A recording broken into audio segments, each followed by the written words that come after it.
What's up, guys? This is Joey Nania, and I'm sitting here in my fishing office. And normally when you guys see me on camera, I'm fishing. I'm either, making my YouTube videos or guiding or fishing with Zeke and Eli or going out fishing by myself where I can really teach you guys in depth of what I'm doing on the water. But I had this idea, and it's something I really want to share with you. And that idea is to teach you about the exact rod, reel, line, and the exact baits that I throw. I want this to be an in-depth class where you guys can really see exactly what I use and why I use it and a little bit of how I use it. But the on the water stuff kind of speaks for itself. You guys get to see me catch fish all the time, but I want you to know exactly what I'm throwing, what setups, and that's going to help you guys. If you know the line pound test, the right rod, the right reel, then you guys can go get your own stuff and have the perfect setup to go out there and maximize your opportunities on the water. So naturally, you guys know that I love fishing with a chatterbait.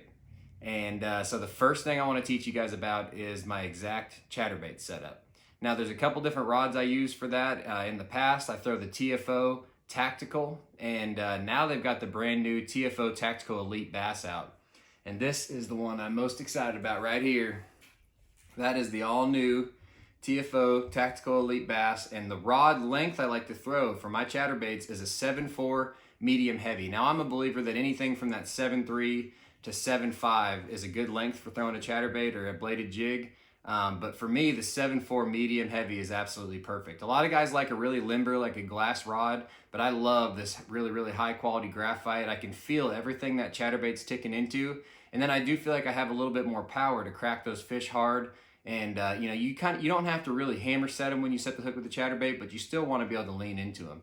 This rod has got a moderate action and a medium heavy power. So the moderate action is going to make it so it loads up pretty well, but it's still a pretty quick rod. I can make really, really accurate casts with this thing. When they eat it, I can hammer them. So you guys have seen me catch a lot of fish on a chatterbait, and it really is one of my very, very favorite techniques. So the reel I throw, this is a 6/8-to-1 Johnny Morris Platinum Signature Series reel. 6/8-to-1 seems perfect to me for being able to slow wind the bait, but it's also not so slow where I can't burn it and keep it up near the top if I need to.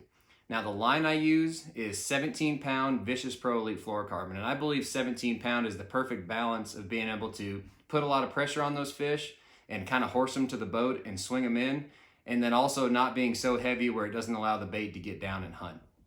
Now you guys know, if you've watched any of my videos, that I'm a huge believer in the Jackhammer, and I get asked all the time, why is the Jackhammer better, or is it really worth the money to pay up and get the Jackhammer?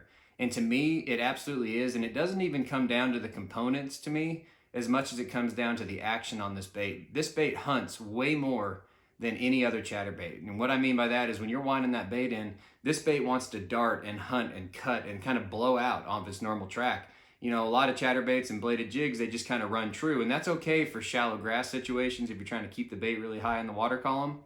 But if I'm wanting to slow roll that bait or keep the bait near the bottom, bumping into cover and bumping into structure, I love to throw a Jackhammer. And you can see the action, you can feel it. As soon as you put this bait in the water, it starts vibrating. You barely even turn the handle and it starts vibrating. Now, my favorite color for any lake that has shad in it is Spot Remover. Spot Remover is just one of those colors that it kind of glows in the water. And this is one I've actually caught a ton of fish on personally, but it kind of glows. It's just that beautiful, bright, kind of white, kind of shiny, shad looking color. And then my all-time favorite trailer for it is the Z-Man DIEZEL MINNOWZ. And the color is a pearl blue glimmer. That's a pearl blue glimmer DIEZEL MINNOWZ on the back of that one. This one's been chewed all the heck by a bunch of fish. But that setup right here, from the rod to the reel to the line to the bait, if you put that all together and you go out there and you put the bait where the fish live, when they eat it, you're gonna maximize your potential of catching that fish. So that's what I wanna do for you guys. I hope this video helped, and keep an eye out for more tip videos from me, Joey Fishing. Thanks guys, have a great day, and I'll see you out on the water.